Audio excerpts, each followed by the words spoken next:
허위 사실로 정치인의 가족까지 정쟁의 제물로 희생시키는 여당과 언론의 형태에 대해서 다시 한번 분노하지 않을 수 있습니다. 그래서 좋은 법을 만들고 있다.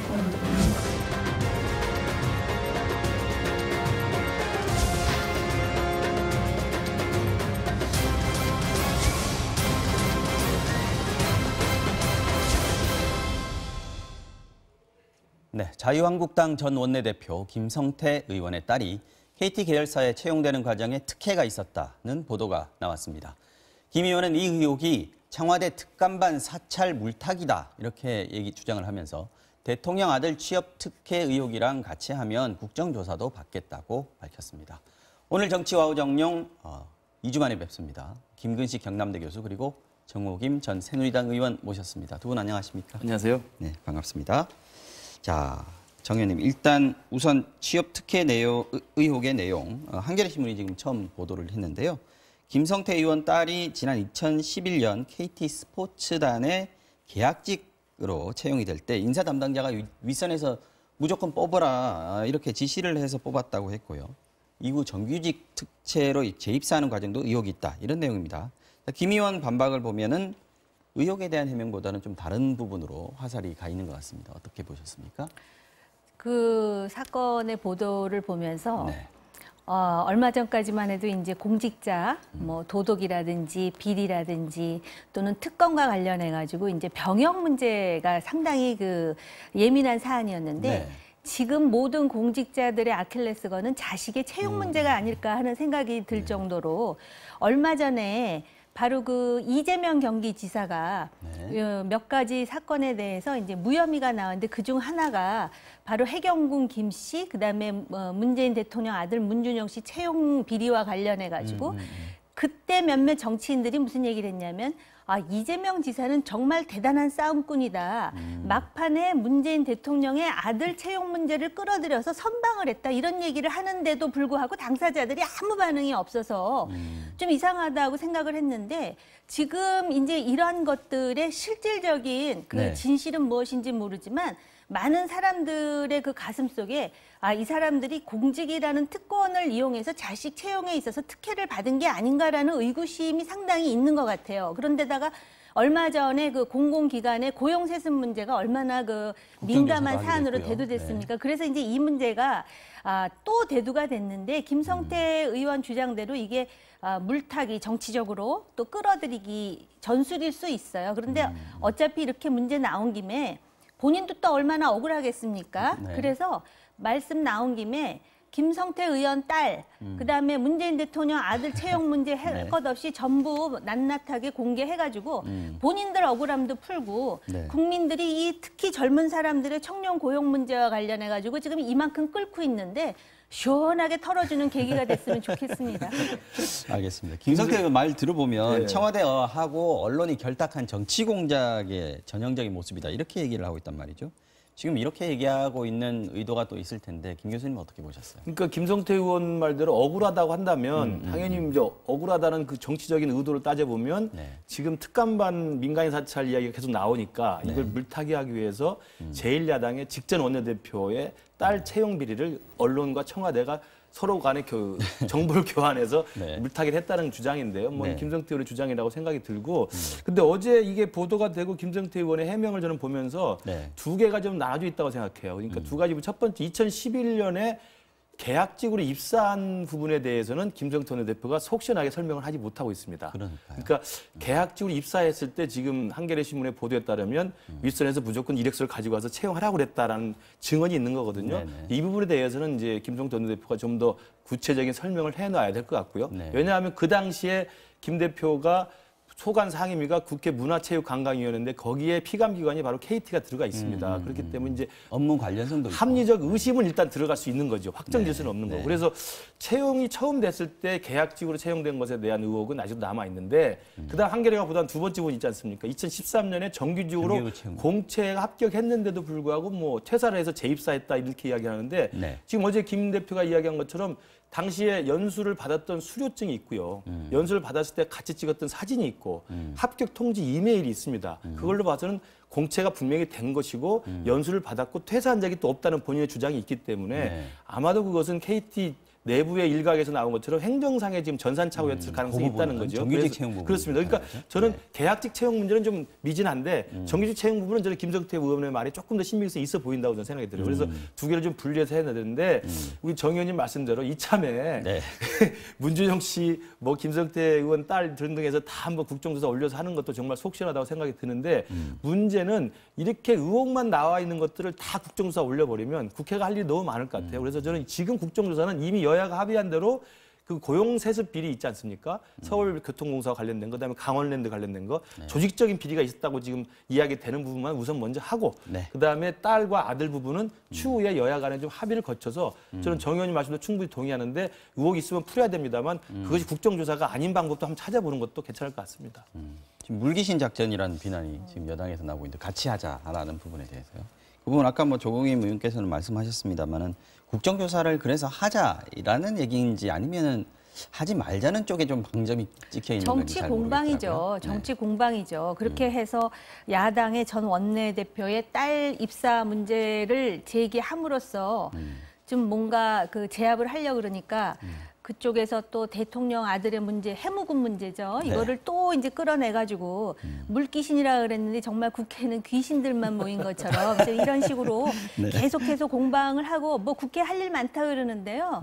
그 할 일을 또 보면은 되는 것도 없고 안 되는 것도 없고 일단 올려서 어떻게 하는지 보고 그리고 4년에 한 번씩 국민들이 제대로 심판해서 이 국회의원들의 수준이 국민의 수준이라는 소리 듣는 거 국민들도 자존심 상하지 않겠습니까?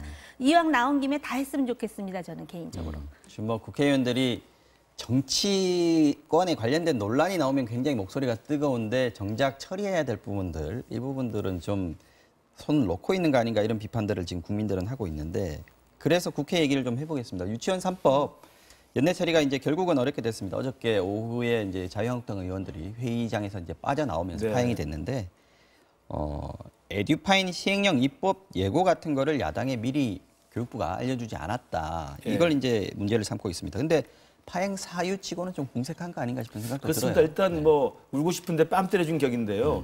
우선은 뭐 야당 국회의원에게 직접 교육부가 한마디 상의도 없이 일방적으로 입법 예고를 했다라는 건데 뭐 그것도 사실은 이해는 갑니다. 왜냐하면 지금 이 소위를 열어가지고 유치원 3법에 대해서 국민적 관심 속에서 빨리 처리하자고 지금 여야가 머리를 맞대고 있는데 최소한 교육부가 이걸 하려고 했으면 야당 의원한테 정보는 줬어야 되고 이야기를 하는 게 맞습니다. 그런 의미에서 본다면 화가 날 만한 일은 맞는데 그렇다고 해서 그게 감정적으로 좀 상했다고 그래서 지금 유치원 3법이 어떻게 처리되는가 국민들이 지금 다 쳐다보고 있는데 그걸 또 핑계 삼아서 회의장을 나가는 것은 이 유치원 3법 자체에 대한 국민들의 어떤 요구 이것에 대해서 조금 너무 애매한 게 아닌가라는 생각이 분명히 있고요. 관련돼서는 가장 중요한 쟁점이 그거 아닙니까? 그러니까 유치원을 만들어서 하는 사람들이 사적 재산이라는 부분이 있는데 이 사유재산에 대해서 국가가 보조금을 준다는 이유만으로 또 지나치게 개입하는 것도 사실은 이 어느 정도의 균형의 접점을 찾는 게 굉장히 중요한 이야기거든요. 그러면 그래서 바른미래당이 이제 절충안을 낸 게 있습니다. 그래서 민주당이 요구 안 하고 한국당에 또 사유재산 보호라는 안이 있다고 한다면 서로 간의 의도는 똑같은 거 아니겠습니까? 이번에 국정감사에서 발각된 사립 유치원의 그런 비리 횡령 행태 이런 것들을 막자는 것이기 때문에 제도적으로 이걸 예방할 수 있는 제도적 장치를 만드는 데는 누구나 다 공감할 수 있지 않겠습니까?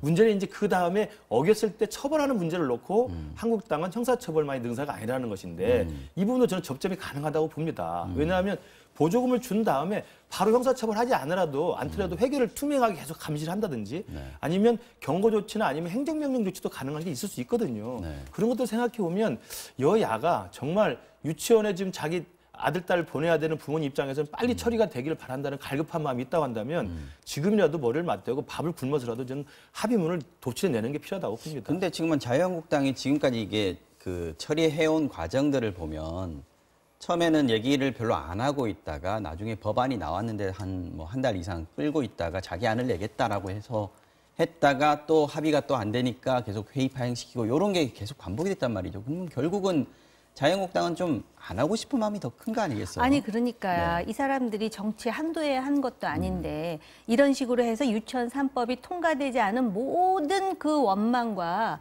그 이유를 그 뒤집어 쓴 지금 형국이 되어버렸고요. 네. 어차피 지금 입법 예고로 에듀파인 도입이 이제 되는 것이고 네. 또 애초에 문제의 발단은 유치원 사업자들이 개인적으로 불법 회계 비리가 있었기 때문에 이걸 시정하자라는 아주 좋은 차원에서 자유한국당도 처음에 상당히 이제 그 동의하는 입장 아니었습니까? 네네. 그러니까 이것을 그 원아들하고 유치원 부모들의 입장에서 어떻게 제대로 된 정책 서비스를 제공할 수 있는 입법안을 이제 그 수정해서 만들어낼 것인가를 생각한다면 답이 나와 있는 것인데 이 부분과 관련해서 자유한국당은 지금 말씀하신 그런 행태를 보임으로써 마치도 지금 유치원 사업하는 그 유치원 한유총이요. 원장들의 입장만 지금 대변하는 것 같은 불필요한 그 오해를 지금 사고 있다는 것이 참 안타깝습니다. 말씀하신 대로 회계 불법을 저지른다 하여 이것을 전부 이제 그 상황마다 내용이 다르고 또 유치원이 전부 개인 사업자들이지 학교와 같은 법인이 아님에도 불구하고 이게 영세한 그런 유치원 운영자들도 많은데 이거를 딱 그냥 일반화시켜서 모두 형사처벌하고 아니 유치원 사업자들이 모두 명품 가방을 사고 그걸로 이상한 성인용품 산 건 아닌데 그런 식으로 매도하는 거에 대해서 이러한 그 사안에 대한 차이가 있으니 현실적으로 그 소위 이제 보조금을 지급하는 경우에 행정처분을 원용하되 바로 그런 극단적인 비리가 나온 형사처벌할 수 있다 이렇게 운영의 묘를 할 수 있는데 이 유치원 애 보내는 엄마나 애들 생각은 아무것도 없이 지금 누가 이 주도권을 갖고 있느냐 이거 뒤쫓아가는 모습 보기 싫다 내지는 그러다 보니까는 무슨 심지어는 자유한국당에서 실제로 유치원을 경영하는 정치인들이 있기 때문에 이런 이상한 소리까지 지금 나올 상황인데 이거는 참 이 통과되지 못한 것은 상당히 안타깝고요. 이런 부분에서 자유한국당이 대한정당으로서의 모습을 보여주지 못하는 점은 참으로 애석합니다. 그래서 결국 이제 홍영표 의원 대표, 원내대표 같은 경우에는 예고했던 대로 패스트 트랙을 밟겠다. 이게 이제 330일이 지나면 본회의에 자동 상정되는 이걸 가겠다고 하는데 이게 330일이라면 뭐 하세월입니다, 사실은요. 330일이 되면 패스트가 아니죠. 네. 그러니까 사실은 일단은 지금 한국당이 계속 지금 이 유치원 3법에 대해서 좀 거부 입장을 보이니까 민주당은 바른미래당과 함께 이제 5분의 3이면 되는 거거든요. 상임위에서 5분의 3이면 패스트트랙이 되니까 해보겠다고 지금 사실은 압박을 하고 있는 거죠. 그러나 330일 지난 뒤에 자동 상정되는 게 지금 무슨 의미가 있겠습니까? 당장 봄이면은 유치원을 개원을 해서 아들을 보내야 되는데 그 유치원은 지금 문 닫겠다는 유치원 지금도 사실 늦었죠. 뭐 휴관하겠다는 유치원들이 있는데 지금도 늦은 상황인데 그래서 이것도 패스트트랙이라는 방식을 쓰는 건 제가 볼 때 민주당에서 한국당을 계속 압박하기 위한 전술인 것 같고요. 이렇게 굳이 또 한국당을 빼고 두 당만 모여서 패스트트랙 하는 것도 사실 보기 좋아 보이지는 않아요. 그러니까 정 의원님 말씀대로 유치원에 애를 보내야 될 부모 심정에서 보면 어떻게든 빨리 합의를 도출해 내서 국정감사에서 제기된 그런 회계 규정이나 공급 행정과 같은 것들을 제도적으로 막을 수 있는 장치만 있다고 한다면 일단 통과를 시켜내는 것이 국회의원들이 해야 될 책무가 아니겠습니까? 저는 그런 면에서 이 뉴스 예제를 본다면 정말 지금 그 소위에 들어가 있는 여야 의원들이 머리를 맞대고 지금이라도 문을 닫고 합의가 도출될 때까지 나오지 않는 게 좀 필요하다고 생각합니다. 패스트트랙 밟지 말고 빨리 합의하자. 패스트 논의를 하세요. 제가 패스트트랙 하는 게 아니고. 그러니까 자기네 당이 한 것만 정이고 나머지는 정이 아니다라는 이러한 그 타협을 할 줄 생각이 알아야지. 얼마나 정치적으로 후진적이냐. 알겠습니다. 그런 생각들을 좀 해야 되는데 자기네 것만 옳다고 생각하니까 이런 상황까지 벌어지는 거죠. 한국당, 바른미래당 움직임에 대해서 잠깐 하나 짚고 그다음 이슈로 넘어가도록 하겠습니다. 자, 정 의원님, 지금 이학재 의원이 지금 한국당에 복당을 했단 말이죠. 근데 그 이후에 바른미래당 원외 당협위원장들이 한국당 입사 의사를 지금 밝히고들 있다고 하는데 복당의 러시가 시작됐다 이렇게 봐야 될까요? 아니면 좀 더 지켜봐야 될까요? 그래서 저는 김근식 의원님이 답변을 더 잘하실 것 같기는 한데요. 바꿀까요? 제가 볼 때는 좀 지켜볼 필요가 있고 이런 일은 흔히 있습니다. 그리고 사실 누구 핑계를 대고 싶진 않은데 이렇게 러시가 되는 근본적인 원인은 바로 집권당인 그 민주당의 그 지지도 또 대통령의 지지도가 지금 데드 크로스를 넘어서 하락하고 있는 상황에서 총선을 앞두고 이제 자유한국당이 이제 살아남을 것이다라는 그 기대감 때문에 아직 혁신이라든지 지금 개혁을 시작하지도 않았는데 이런 러시가 벌어지는데 아직도 시작하지 않았다고 보시는 지금 거죠? 조금 시작했죠. 그래서 당협위원장 교체하고 또 내년 2월에 어떤 당대표가 뽑힐지 또 스스로 어떤 보수의 혁신을 할지 우리가 지켜볼 일이 많은데 네.